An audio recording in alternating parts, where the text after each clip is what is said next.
Hey, everybody. I'm S.A. Baz Collins for this week's Written on the Edge, Season 10, Episode 29 interview. We'll be getting to know Lee Pulaski better and talk about their recent novel release, We Ride at Brunch. So let's welcome our guests. Stories are like potato chips. Lee Pulaski cannot write just one. Lee's journey of writing books started in 2006, but his love of writing and reading was born much earlier. He learned to read at 3.5, a fact his proud mother will tell anyone, anytime, anywhere. That love of reading soon turned into a desire to write, ranging from short stories for school to three-act plays that included one and one, wait, that include one that was produced when Lee was in high school. Lee's motivation to write was born by not seeing characters that were like him in the books that he absorbed. Since he couldn't find stories about two men finding their happily ever after, he chose to provide that himself. At the time, Lee was sadly single, so books helped to provide some form of his dreams of finding a suitable gentleman. Even after finding his sweetheart, Todd, the love stories haven't stopped. Even with his relocation to Wisconsin in 2011, a part of him remembers his hometown fondly, prompting him to go home again and write love stories based in Chino Valley, Arizona. In those stories, Lee seeks to push boundaries with those books, tackling topics like gay fatherhood and coping with family members in a fierce grip of alcoholism, as well as writing about runaway drag queens and furries.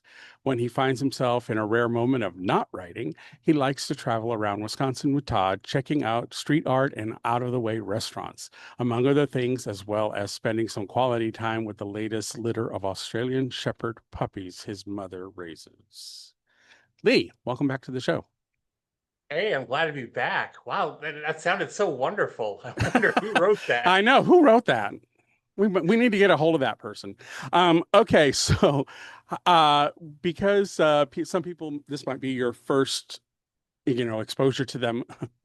um, if you could just tell us quickly, your writing journey that we didn't cover in the bio, that's something you may want to let people know about you as a writer, and then we can get on to talking about We Write at Brunch. Sure. For me, it started about really kicked into high gear as far as the books about 20 years ago. It was before I had moved to Wisconsin. My sister had moved up to Wisconsin after she married her husband, and I decided to visit them, and they took me on a camping trip. It was right when the fall was happening, and the leaves were changing colors and everything. And so, I saw all the color that Wisconsin had that Arizona didn't, being desert and everything. Yeah, we've got shrubs and brush that go a little more brown and then they come back to green in spring. Yeah, pretty much. So on that camping trip, I bought a notepad at a convenience store, and I started writing notes for my first novel, The Colors of Love and Autumn. And just it's just taken off from there. I've written 27 books altogether. This new one, We Write at Brunch, is the latest. So I'm I'm just in a continuous writing mode. I don't know when it'll ever stop or dry up or anything, but I hope Well, it doesn't for a while. yeah, well, that you just keep writing. All right. Well, what are the characters in Chino Valley up to in this latest release, and what puts them on the task of saving the prickly pear after Kate's death? Yes. So let me tell you a little bit about the characters here. We've got three gay guys and a lesbian, which sounds very unusual, but it's a very good thing.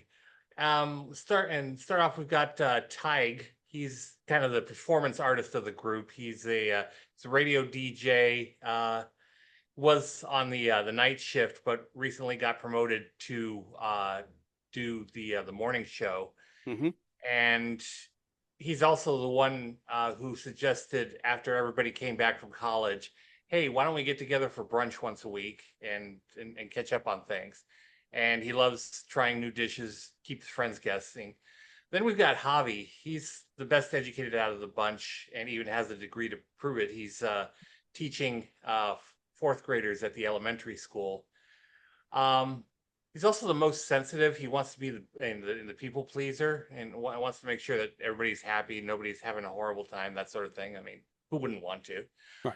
But even though he's certifiably gay, unfortunately, he got drunk one night and wound up doing the deed with a woman, getting her pregnant, and now he's the single father of an 11-year-old boy. As Third, it may happen. yes, it does occasionally happen. All right.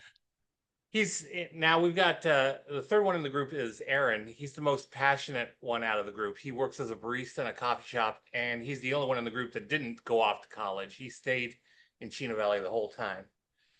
But if you're in trouble, he'll help you because he's the great group protector. Even though sometimes his passion sometimes overrides his brain and he gets himself in trouble. He's also the most fragile in a way because he doesn't want to disappoint his friends. He wants to make sure that his status is on par with the other ones in the group. Gotcha. And then there's Kate. She owns a restaurant called the Prickly Pear, as you had mentioned, and even though she's the one with the restaurant and cooks for the masses and stuff, she prefers to have Ty cook up the brunch because, I mean, let's face it, sometimes you need a break from the kitchen. Right. But she's also kind of the daredevil of the group. In fact, in chapter one, after they finish brunch, and the group gets ready to go horseback riding, and the boys take off their shirts, which an eye candy, hello. But then she takes her shirt off too, and the boys have to remind her, um, the world isn't fair. So if you go out on these country roads with your boobies hanging out, you're going to cause someone to drive into a ditch. So I mean, the book starts out with one of these brunches, and they're catching up, talking about the latest thing, and then the next day, as Tig starts his first morning show, he's just finished interviewing the theater guru of the community, and comes to find out that Kate has died during the night. Oh. And it's particularly shocking considering these main characters are hovering around 30 years of age. I mean, you don't normally hear about folks dying unless there's been some kind of accident or something like that. And then Javi's finding out that he's been named the executor of Kate's will. And in the course of carrying out her final wishes, he's discovered that there's no paperwork on the Prickly Pear as far as who gets ownership of it. I mean, she talks about in who gets the money, who gets the house, who gets and who gets everything else, but the restaurant is like no idea. Now, So is I this like mean, a community restaurant that everybody, it's kind of like the gathering watering hole, so to speak? yeah, it is. Yeah, it is. And people get together. Kate had originally inherited it from her grandmother, Ah, and so she kept on the tradition of providing like American type food, Mexican type food, that sort of thing. gotcha. And they obviously want to keep it open, especially since Kate's homophobic brother comes forward and announces his intention to close Take the it up. restaurant Mm. and reduce it to rubble. So the book becomes the guy's obsessive search for the paperwork so that they can keep the restaurant open so that it doesn't die with Kate. Now, while you might think her death writes her out of the book early, there are points in the book where she appears kind of in spirit form, angel form, whatever you like to think of it as, and it comes at a time when the guys are at their saddest or their most vulnerable. So she kind of props them up when they're feeling hopeless and saying, "You can do it. You can move on. You can get things done." But I think most of all, she reminds them that death shouldn't mean the termination of a relationship. Now, the guys are very close friends, and sometimes closer than in many relationships. And a question that arises throughout the book is whether their closeness means they simply love each other or they're in love with each other. Now, I've done most of my romances where strangers meet and fall for each other, but with We Ride at Brunch, I wanted to explore the idea of whether longtime friends could fall in love with each other. So that's kind of the book in a nutshell. Ah, okay, excellent. So it says here that you had a personal trip back to Chino Valley. What was that the impetus for writing this current installment, or was that just happenstance, and how did it affect your writing of the book? Well, kind of a little of both. I mean, I did start writing We Write at Brunch in November, and Todd and I took the trip in December. So, but it kind of helped me to map out the rest of the book by seeing the scenery again and remembering, oh yeah, that's there, that sort of thing. Mm-hmm. I mean, I grew up in Chino Valley and I loved it to death. And Todd had never been to Arizona, so I wanted to show him where I grew up and why I love it so much. He's seen videos of various things that have happened there, but you can't beat Yeah, seeing it in person. right, right. You have to walk it to really Yeah, feel it. Yeah. yeah. So I got to introduce him to some of my extended family, and he bonded with a dear friend of mine since high school, Chris. She runs a homestead, makes YouTube videos, sells a lot of cool stuff, like t-shirts and everything. I've got a couple of them. One has a couple of pigs on it. It says, "I like pig butts and I cannot lie." And and also we stayed at an Airbnb since hotel accommodations were kind of limited in Chino Valley. There's only one full-on Days Inn and then like a smaller motel. So, and thought it would be a good idea to kind of like live in a country house, country atmosphere. So we were able to find a guest house where, I mean, there were just fields as far as the eye could see, and kind of like the way it was when I grew up. And you could see the scenic views without other neighbors practically breathing down your neck. In fact, Todd loved it so much he wanted to find a way to bring a mountain back because, I mean, obviously in the Midwest we don't have a whole lot of mountains, and there in the northern part of Arizona you got mountains, and so he's like, "Oh, I want to bring one of these back with me," and I'm like, "I don't think we can get through Yeah, right. airport Yeah. security with that." There's a weight limit we have to worry about. Plus, which one of us is going to lift it onto the Right, right. conveyor belt? Yeah, you know. Yeah. I don't think the airport trolleys are rigged for this. I don't think the plane was rigged for Yeah, exactly, exactly. it. So okay, well, is there anything about the book that you want people to know that I didn't think about asking about? Oh, let's see. I've already told so much about it. I don't want to give Right. away No, I just want if too there's much something we else. didn't But cover that you do want people to know. well, I mean, one of the more interesting things is in the previous books in the Heart of Chino Valley series, I kind of interwove characters that had been in previous books into the book. I didn't do that so much with this because I wanted this book to solely focus on the group of friends and how much they care about one another and the lengths that they're willing to do. I did reintroduce one character from my second book of the series, Heart Song of the Lonesome Road. But other than that, there were just like a few passing mentions, Mm, and then but it's just my still pretty much the core group that just yeah, pretty much the core group and the well, villainous it brother and seems everything. yeah, it seems like it's more of an introspective kind of story from what you're saying anyway, Yeah, so it really wouldn't beg for external involvement too much. Do you know what I mean? right. Yeah. Yeah. Okay, I totally get that. All right. Well, can you share your thoughts on book events and how it can be a challenge to compete with other authors? Yes, yes, it's been a particular challenge for me this year. Something that I've noticed is that when I've sold books at Pride events where people are selling a lot of different things and other various things, I do really well on selling the books. But this year I tried selling at specific author events that came up, and a couple of them were brand new, and I kind of found myself coming up with very little.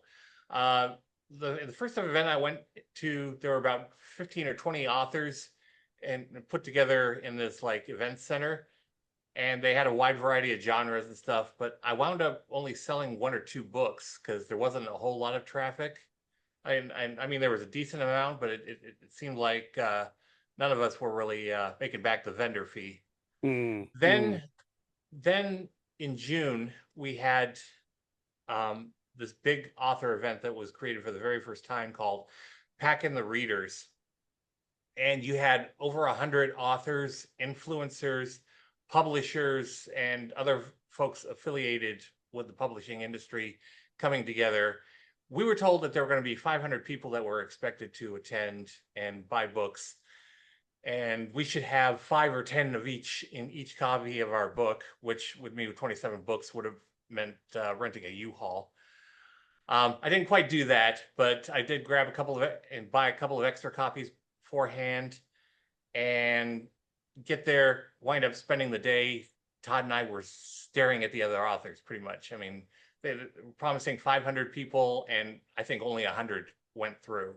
Isn't that the one that was on ended up in the news and on YouTube? There was a because I know there was a book fair that went viral on YouTube because authors were promised a bunch of stuff and it didn't happen that way, and they ended up spending a ton of money to attend the event as a presenter.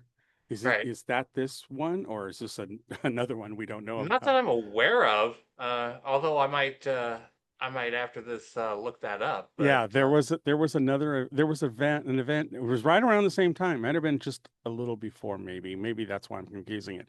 But it was this year, and there was an event, and it was similar scenario where a bunch of authors came. There was this big hype of all these people that were going to show up, and it was next to no traffic at all. yeah, this event happened in mid-June. When did you find I, out about? I, like I said, it was around that time, but it may have been a little early, old man's disease here. It may have been a little earlier than that, but I know it happened this year. And I Okay. remember seeing it on the news, on TV, and, and it was more like a human interest story than it was like a big, breaking news kind of thing. Yeah. But, but I also saw several channels on YouTube covering, especially the author channels that were talking about it. So Hmm. yeah, my fear is that with a lot of these book events, especially after COVID, I don't know that they're worth what they used to be. It seems like the audience has changed in the dynamics of how they will access books. Hmm. I don't know if more of it is YouTube and TikTok oriented because you have Book Talk and you have YouTube, BookTube, which is up on YouTube. There are a lot of channels that devote their time to promoting their own works or having discussions like we do with other authors and stuff. Um, so I don't know if that's really where things are headed, but it seems to me like some of these events are not quite what they used to be. Is that what you're feeling as of late? I am kind of feeling that. I mean, to have dozens of authors in one place kind of reduces the amount of pie you get, so to speak, because there's only so many people that are going to come to an event, and unless they've Yeah, and if they're dedicated buying hundreds of physical books, dollars to, yeah, and if yeah, they're buying physical books, they're not going to want to haul away 30 books, I mean, right, right. yeah. So, all right. Well, what are your current thoughts on the landscape of LGBTQ books?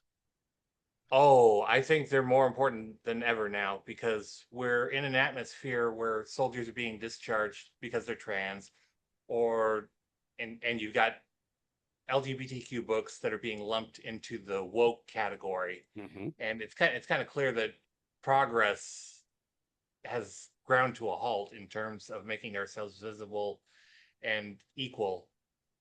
And that's why it's so important for authors to stand strong, realize that even though it looks like we're plunging back into the dark ages, we're being called upon right now to remind people that we exist. We're lovers, we're not cousins or brothers. In fact, I can't tell you how many times people have thought that Todd was my brother instead of Yeah. my honey. So It's like, Yeah. no, no, no. If we're brothers, we're committing incest, and that's just naughty. Yeah. Well, it's I think that it's also, I mean, because I went to San Diego Pride here where I am, and I just filmed a bunch of it. I'm going to put it up on our YouTube channel. But I found it very, very interesting from prides I had attended before. Now, mind you, I have not gone to prides here in San Diego for the past 5 years I've been here. Hmm. So this was the first I had come back to it in quite a while because before then I was living in San Francisco for almost 20 years. So all of my pride events were in San Francisco, which is a very Hmm. different monster. Um, have you ever been to Pride in San Francisco? No, I haven't. It's It might be something on my bucket list someday. It's wild. Yeah, Yeah, it's millions of people, literally. The yeah. Pride Parade goes from 10 a.m. to 6 p.m. It's 8 hours long. Just the Just the parade. parade. Just Oh my the God. parade. Yeah, it is wild. It is a whole different monster. But I did San Diego's this year, and it felt very disjointed to me. It's like I'm not sure, and I don't know if this is indicative of how we as authors are trying to access the community and say, hey, our works are available, blah, blah, blah.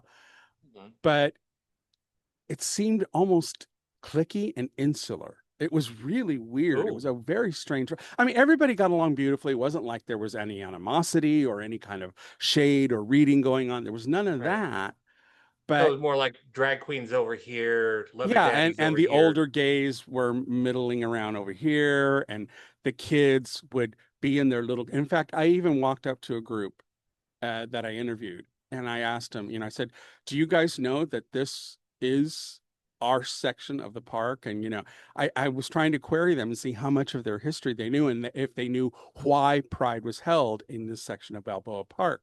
Mhm. And it's a one level loop. It's a one-way loop. You go up and you're at the upper portion because it's a slanted area of the park, and you go at the top and then you circle down and come back up, and it's so it's a loop literally. Mhm. And the gays have termed it the fruit loop.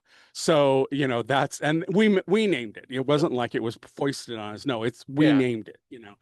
And I asked them if they even knew of the history of the area, because in my generation, that area was our social media. It's where all the gays congregated, all the young kids, all the kids coming out of high school or in early years of college. If you weren't working or you weren't in school, you were there Hmm. because that's how you met people, got to know other people. And I said, do you guys have something like that? And it was really interesting because a lot of the kids, they have their little clique from high school because they can now be more comfortable being queer in high school, so that when they leave high school they kind of take that clique with them. Hmm. And it seems like that led to the insularness that I was sensing all around. It's like people didn't really mingle and mesh. It was like you had your friends with you and you guys experienced everything together, but there was no like intermingling like it used to Hmm. be before. And I'm just wondering if that's indicative of why some of the book events are not saying that, but I just think maybe the division amongst people, and especially because of social media and the accessibility of books that you can get online, that you don't need to actually be somewhere to meet. I just don't know if the culture's changing in that. How have you felt now going to these events and having the response you're having? Are you seeing the audience kind of act differently now? I'm not sure if it's too much acting differently. I think with the events that I went to, it was more of an issue of promoting and advertising the event. Mm, mm, I mean, I didn't see anything about packing the readers in June when on the local TV stations or anything like that. And normally with festivals that happen in the Green Bay area, you've got CBS and ABC and right, Fox and right. all that promoting it. Which is why I asked you the question if it was the one that I saw on the news Yeah. channels, Yeah. because, that's literally what I thought was really interesting about that one, because a lot of authors were really pissed off because evidently it cost a shiny penny to get a booth there, and then Yeah. they had like less than 100 people going. Yeah, And yeah. I know for me that it cost $200 for the event. So yeah, and just then there's your time, there's the travel expenses, there's yeah. all these things that pile up that people don't really think about, but if you're doing the event, you have to think about because they're things you're going to have to lay out cash for. Um, Yeah, I know a lot of people that came to Pack and the Readers were coming from out of state. I noticed because there were like some yeah, people from Minnesota and Michigan and Illinois and all that. So and even if they drove, gas is not cheap, so yeah, yeah. you're I mean, still, for me it was just a 45-minute drive, but I mean for but the rest of still, them, yeah. they were having to drive 8 or 9 hours, stay in the hotels. I was just able Hotel, to go home the and sleep in my meals, bed. everything. Yeah. Yeah, yeah. It just seems to me like, and I don't know if it's because of how fractured our society is at large. We just did a spotlight because Vance and I had to stop because he's in the middle of training in a new job. And we just started it up and we did our first spotlight, which is our political commentary Hmm. yesterday. And one of the things that we talked about is the death of monoculture and being like mainstream and how that's not what it used to be. We used to have these touchstones, cultural touchstones, where everybody would talk about a given event. Now things are so siloed in your echo chambers that not everybody experiences the same thing anymore, unless it's something like January 6th or 9/11 or, of that level. Are you going to really have a cultural moment that we all talk about anymore? It's not like it used to be. And, here we are, back in our day, but, but back then you had times where everybody knew of something, whatever was the discussion point, and I don't Yeah. know that those things happen anymore. And it also, I think a lot of these elements are playing into why we as authors are struggling a bit to get more notice. Even I think it's hard, and answer me this: is it hard even for you to re-engage your current fan base, your current people who buy your books religiously? I mean, are you finding that also being an issue? Like, there were all those book pages on Facebook and stuff. Are you finding that the dynamics of those have changed as well as your Yeah, a social little bit. interactions?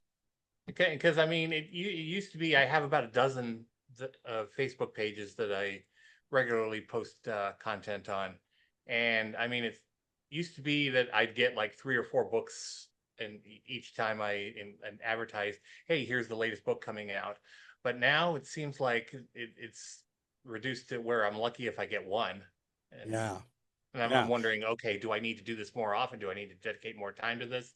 And then that becomes the question, well, if I dedicate more time to this, how am I going to dedicate time to writing the book? The And actual it's kind of writing, that right? vicious Exactly. circle. Exactly. It's a vicious circle. Yeah. I don't know. I really worry about it because it's like, it has an effect on talking to people like you on our show because all of this is connected. It's a Oh, yeah. it's an ecosystem that we're all working in, that these various facets of writing are all affected by our audience and their moods and their changes in what they want to consume and how they're Mhm. consuming it. I've often thought maybe I should just go on YouTube and read from my books because I've seen several channels where the authors are doing that and they're getting tons Mhm. of views. And so I'm like, maybe that's what needs to happen in this day and age. Maybe people want to listen to a book while they're puttering around the house and they'll throw it on YouTube and get a story told to them while they're, I don't know, polishing the silverware or whatever. You know what I mean? Yeah, absolutely. That might be something to consider. I tried doing that a few years ago, but kind of lost interest in it as other It's things work. came It's up. it's So, work. You got to edit it. You got to put it. Yeah, it's not yeah. something that's simple, but at the same time, you got to figure out, okay, how do I adapt? How do I find that new way to hook Yeah. potential readers? You know what I mean?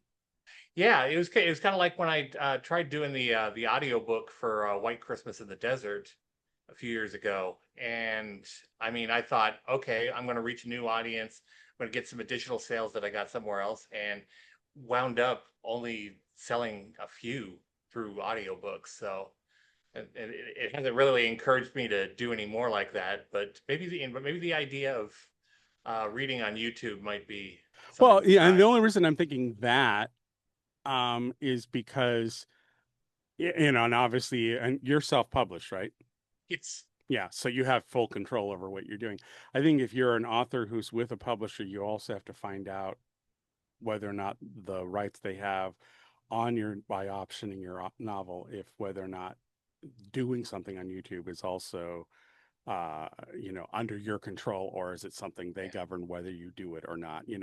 Um, I know like for like Nine Star Press, who I publish through, they have it's strictly the book and all the artwork associated with the book and all that stuff, the investment they made to putting the book out. But other things like audiobooks and that kind of stuff, they are willing to allow the author to pursue other avenues. So I know some publishers do things like that. But Mhm, I think, for those authors out there who may be listening to this, check with your publisher or check your contract to mhm. see if that's something that you need to be worried about before you go out and step out onto the YouTube ledge and start reading to the masses. It's just, I think it's hard, that we're also of an age where right now, monetarily, people are frightened. There's a lot of anxiety about how far our dollar is going to go, you know, Right. the de-globalization of the dollar, all of this stuff I think is playing into it. Then you have the rise of piracy because people can't afford shit. Then Oh is yeah. piracy becoming a thing again? So, Yeah. or more of a thing. It's always been there, but more of a thing. Anyways, all right. Well, moving on. Are you ready for our get to know you questions? I suppose so. Oh, come on. They're not that difficult. All right. Well, can you name a movie that was better than the book? I thought and thought about it, and I can't actually, because usually when I consume one form of media, I try to avoid the other for fear of being disappointed. For example, I've seen all the Harry Potter movies, but and keep in mind this was before we found out J.K. Rowling's personal views about trans Right. people. She's But trash, I've but yeah, but I've never read the books. I mean, I remember reading The Wizard of Oz when I was a child, and then I saw the movie. And while I love the movie dearly for its music and its charm, there was a lot from the book kept out of the movie. Like, for example, Glinda was the Good Witch of the South, not the Good Witch of the North. And after the wizard took off in the balloon, Dorothy and company still had to travel to a few other places before they found Glinda, who was able to get Dorothy home. right. Right. Okay. Well, which fictional character would you most like to be friends with? He-Man. I mean, it was unusual in those days to have someone so muscular who also has a quirky wit. And so, I mean, to be able to go on adventures with him, and I mean, even still Well, today, if you look over here, I've he's got the, being played by Nicholas Gallatin, so and I really hope that movie comes out so much better than the one that they came out with in 1987. That one was Yeah, kind of, yeah. Well, the uh, technology's better, so hopefully it will be. yeah, yeah. Because So, that's kind of partially what sank that movie. It was the I, cheesiness. yeah, I think my favorite line from the original cartoon series in the 80s, uh, He-Man was trying to stop Orko's uncle from taking over Castle Grayskull. His uncle had been like possessed by a wizard and everything, and the guy tried to cast a spell and produce flowers instead. And He-Man was like, "How original! Flower power!" All right. Well, what's the most fascinating fact that you know? Well, I found this out a few days ago. It's kind of interesting. Your lips touch when you say the word separate, but they do not touch when you say the word together. Oh, very interesting. Yeah, yeah. It's what That's why. so I tried it just to make sure that and sure enough, it was like, wow. That's interesting. I like that. Okay. What was your favorite subject in school? Everyone would think English, but it was actually theater. because my original writing actually started with plays I wrote about myself, and one of them actually got produced when I was in high school. So, then that was a way originally for me to go through the doorway through which I could come out and do some storytelling. Excellent. All right. Well, before making a telephone call, do you rehearse what you're going to say? Oh no, I never have. I mean, Yeah, where's the fun in that? I pants it. I You mean, can't- it's a There's lot no way more to fun just anticipate what opening they're my gonna. mouth and letting. Yeah, there's no way to anticipate what they're gonna say to you. So how Yeah, you'd be in yeah, rehearsal forever. You know what I mean? Oh wait, if I say it I this know. way, I then mean, they could say that. But yeah, I mean, even if I had prepped all morning for this interview, I mean, I couldn't have known some of the questions right, you were going to right, lob at me, and I was exactly. kind of like, huh? Wait, I didn't know we were going to talk about this. Some people do though. We've had authors Yeah, who say, yeah, they do. You know, and it's like, oh, okay. I'm glad those it works people, for you. those people must have no lives because I mean, Well, I don't have time to prep. yeah, yeah. Okay, what current event or causes are you passionate about? Well, it's not the Epstein files, although I do think that they need to be released. I mean, my big issue, and Todd's as well, is the continuing war in Ukraine, with how Trump initially pulled back support, and now he's somewhat of an ally after he realized that Putin would sweet talk him and say that he was considering peace, and then once they got off the phone, Putin just bombed some part of the country, Right. and Yeah, I mean the reason. I wear this bracelet. I bought it. It's a Ukrainian color of the flag, and I've worn it since the war started, and I've not taken it off, and it's becoming ratty and very deteriorated, much like the country. But I've sworn that I will not take it off until Ukraine is free. So, Yeah. I totally am there with you on that one. Yeah, we've got a candle company over in the Dora Peninsula that has been making Ukraine candles with the Ukrainian flag colors, and I mean they've made more than $1 million, which they've donated to Razom Ukraine, which Hmm. helps Hmm. Ukrainian refugees and Yeah, everything. yeah, I know. Yeah, I mean, their story is our story.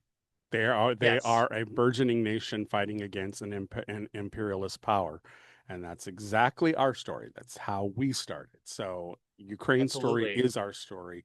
We need to support them. Full stop.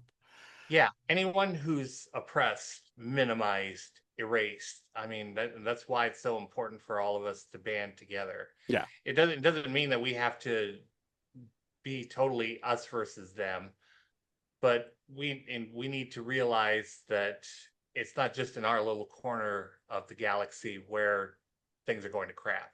right, right. All right. Well, if you could visit anywhere in the world, where would that be? Vermont. My mother grew up there before the family moved to I was thinking Arizona. somewhere exotic, and you pull out a state.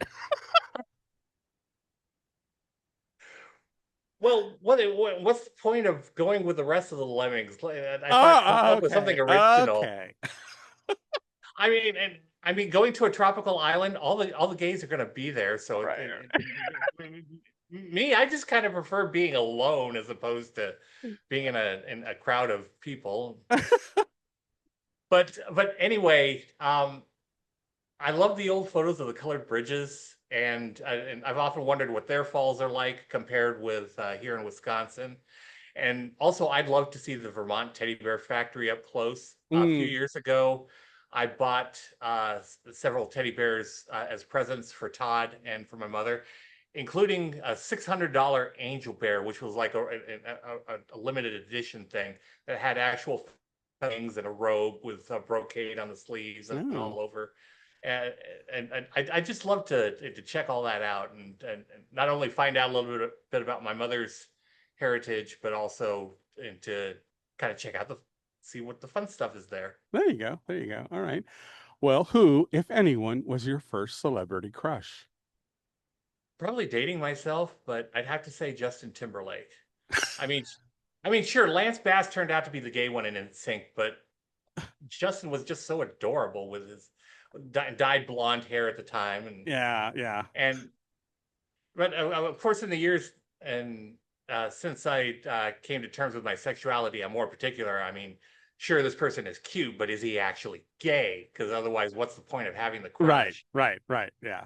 Well, I'm lucky. Mine was Lee Pace, and he is on the team, and I'm like, okay, I can stick with that one. All Well, my right. gaydar wasn't working back then. So. Ah, okay, okay, all right. Well, a final question. What's your personal favorite recipe that you make, and are you willing to share it with us? Yes, baked macaroni and cheese. Now, when I was growing up in Arizona, my mother would always make the Kraft macaroni and cheese, Mm-hmm. which I imagine most people have been exposed to. But when I moved to Wisconsin, I stayed briefly with my parents while I was looking for the newspaper job I have today. And one night she introduced me to baked mac and cheese. No cheese powder, but actual cheese and butter and flour mixed in. And since then, I've been tweaking the recipe on a regular basis to add bacon. And That's I dirty tried, mac and cheese. yeah, yeah, tried it with various cheeses. I think my favorite one is a triple cheddar blend that I get from the local Aldi's. So, The best one I've ever had is at a place in Sonoma, no, it's not Sonoma County. Well, maybe it is Sonoma County, mhm. up in Northern California, and it's a barbecue place, and they have a burnt end mac and cheese. So it has the burnt end chunks of the The barbecue bacon. Okay. Oh yeah. put in, yeah. So and it's they call it their dirty mac and cheese, but yeah, it's so good. So good because the burnt ends are the part that have all the major seasoning and the smoke and stuff, so you get all this really rich kind of bite to it, so it's lovely. Well, isn't um all the dirty stuff the good stuff yeah, anyway? right, So, exactly. I mean, that's why we have sex scenes in our romance Right, novels. well, exactly. That's what sells. All right, well, you made it through our list this year. Bravo. Yay! Okay. So, are you doing any appearances, given our discussion about it? Are you doing any appearances? Anything that people need to know about? And if so, where's the best place for them to find out what that is? Well, I do have one event I'm attending in the near future, and it's a Pride festival. It's not an author festival, so hopefully I stand a fighting chance. I mean, I did pretty good at the event last year. It's going to be September 19th and 20th in Green Bay at the Brown County Fairgrounds. Um, for festival information, you can go to www.yournewpride.org, and they have LGBTQ musicians. They have the drag shows. They even have the drag queen story hours.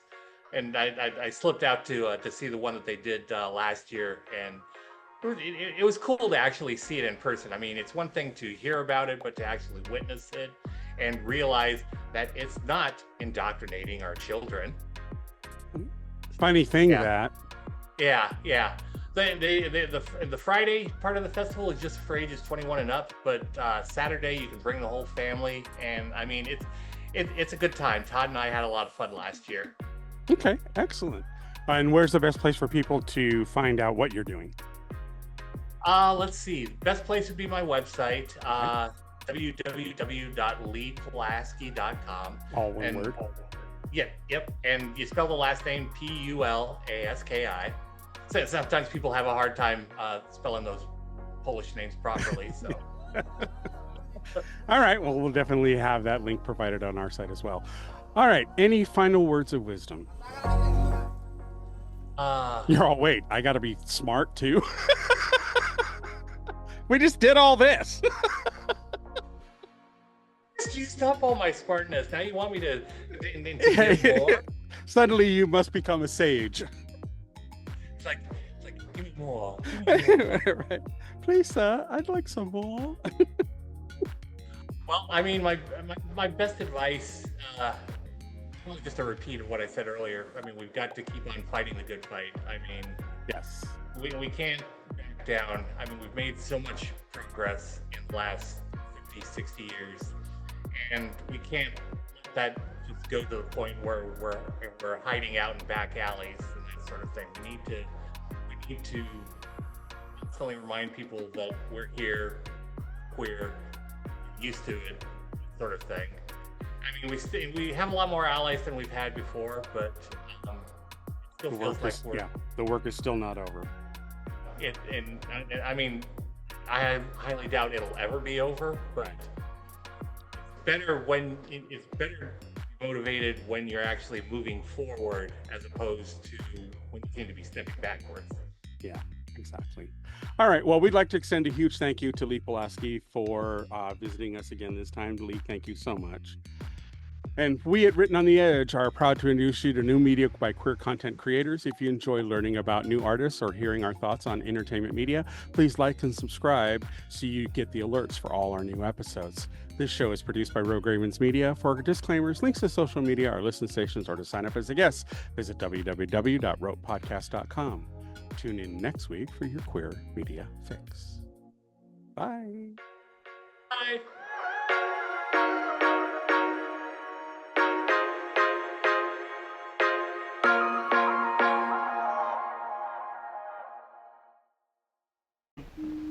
Oh, what's that? Closing time. The bums rush in melody, dear.